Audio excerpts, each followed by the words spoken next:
Selamat siang saudara-saudara. Untuk kuliah kali ini kita akan membahas mengenai tindak pidana di bidang perbankan. Nah, perbuatan ini diatur dalam Undang-Undang Nomor 10 Tahun 98 tentang perubahan dari Undang-Undang Nomor 7 Tahun 92 tentang perbankan. Adapun pengertian dari tindak pidana perbankan itu merupakan satu perbuatan yang berhubungan atau berkaitan dengan kegiatan dalam usaha menjalankan bank, atau satu perbuatan di mana bank sebagai sarana dari satu tindak pidana ataupun bank sebagai sasaran dari tindak pidana ini. Kemudian, pelaku dari tindak pidana ini bisa berupa korporasi, yaitu pihak bank, maupun individu atau perorangan.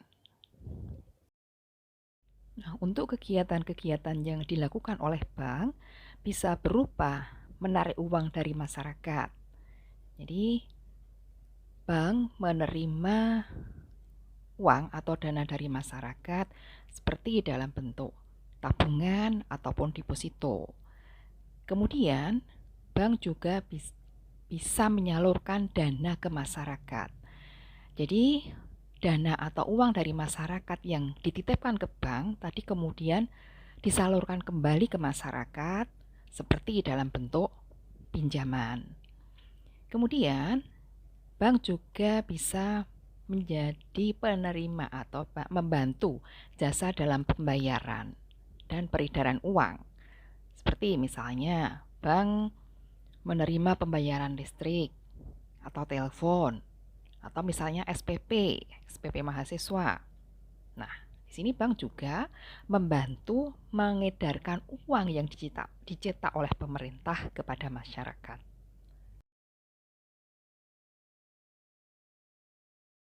Untuk tindak pidana di bidang perbankan, ada beberapa macam. Yang pertama, satu perbuatan yang berkaitan dengan perizinan. Kemudian, satu perbuatan yang berkaitan dengan kerahasiaan bank. Bisa juga berupa satu kegiatan atau tindak pidana yang berkaitan dengan pembukuan dari satu bank. Dan satu perbuatan atau tindak pidana yang berkaitan dengan kecurangan perkreditan, pemberian pinjaman ke masyarakat. Untuk tindak pidana perbankan yang berkaitan dengan perizinan, ini diatur dalam pasal 46 Undang-Undang Perbankan yang mengatakan bahwa dalam hal subjek hukum melakukan penghimpunan dana dari masyarakat dalam bentuk simpanan, namun di sini tanpa izin usaha dari pimpinan Bank Indonesia. Maka ini merupakan bentuk tindak pidana yang berkaitan dengan perizinan. Untuk tindak pidana yang berkaitan dengan kerahasiaan bank, yaitu bisa berupa satu perbuatan yang dilakukan oleh setiap orang yang memaksa pihak bank untuk memberikan keterangan yang berupa keterangan rahasia. Di sini permintaan orang tadi tanpa izin dari Bank Indonesia. Atau apabila pihak bank sengaja memberikan keterangan yang seharusnya dirahasiakan kepada pihak lain. Atau bank sengaja tidak memberikan keterangan yang seharusnya dipenuhi. Kemudian, dalam kaitannya dengan usaha bank,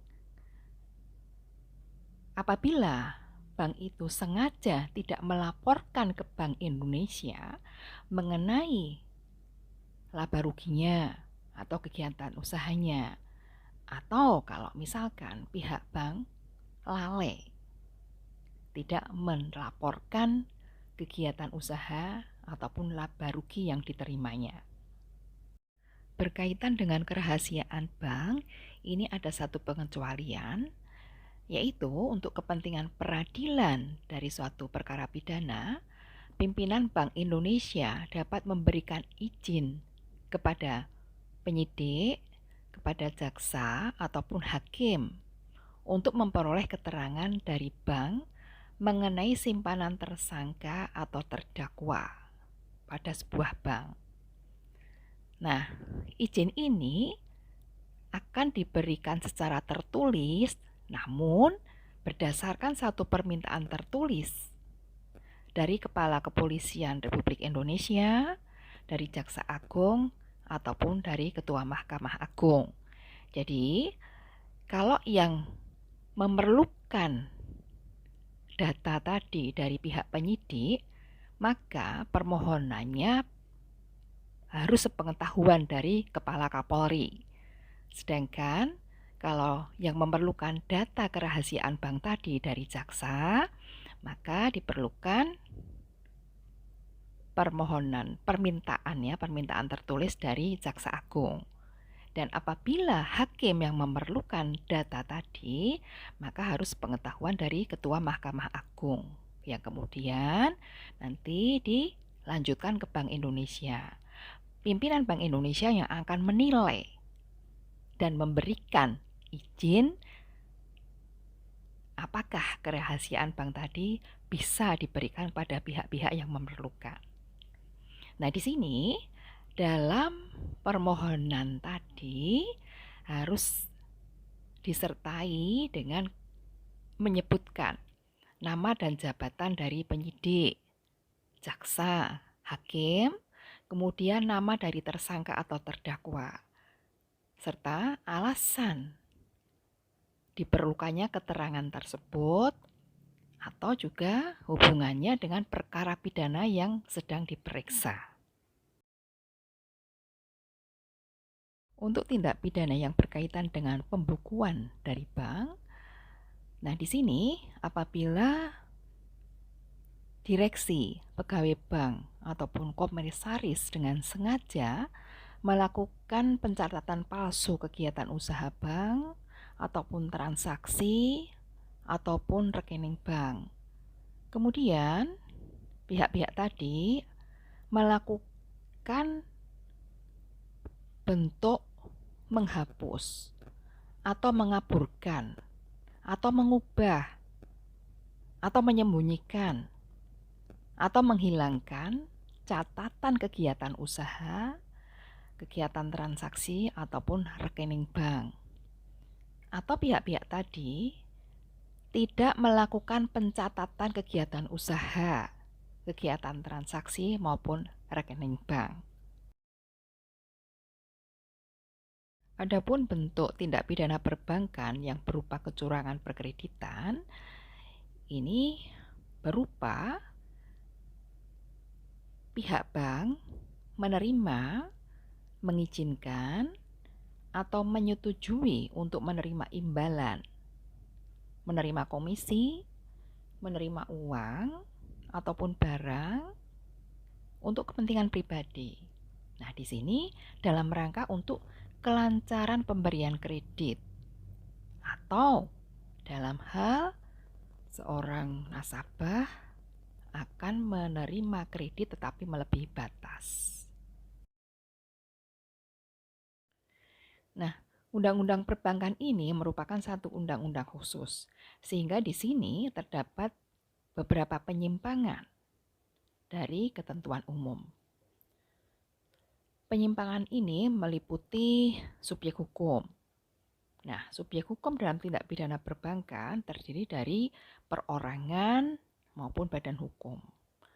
Kemudian di sini juga dikenal subjek khusus, yaitu pihak yang terafiliasi yang terdiri dari Dewan Komisaris, pengawas, direksi, pejabat maupun karyawan bank.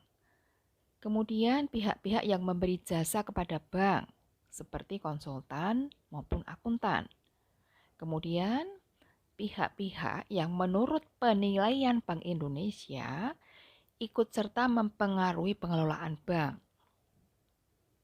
seperti keluarga komisaris, keluarga pengawas, keluarga direksi.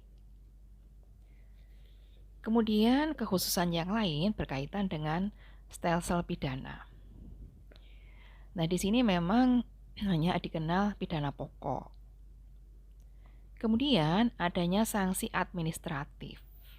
Nah, sanksi ini terdapat di dalam pasal 52 ayat 2 Undang-Undang Perbankan. Namun, sanksi ini tidak diimplementasikan dalam sistem pemidanaan. Dari ketentuan-ketentuan khusus Undang-Undang Perbankan, kita bisa melihat beberapa kekurangan atau kelemahan undang-undang tersebut. Yang pertama berkaitan dengan pertanggungjawaban korporasi, di mana korporasi dinyatakan sebagai subjek hukum. Nah, di dalam pasal 46 ayat 1 Undang-Undang Perbankan disebutkan bahwa apabila perbuatan tersebut dilakukan oleh badan hukum, maka yang dapat dimintai pertanggungjawaban adalah pemberi perintah atau pemimpin atau kedua-duanya.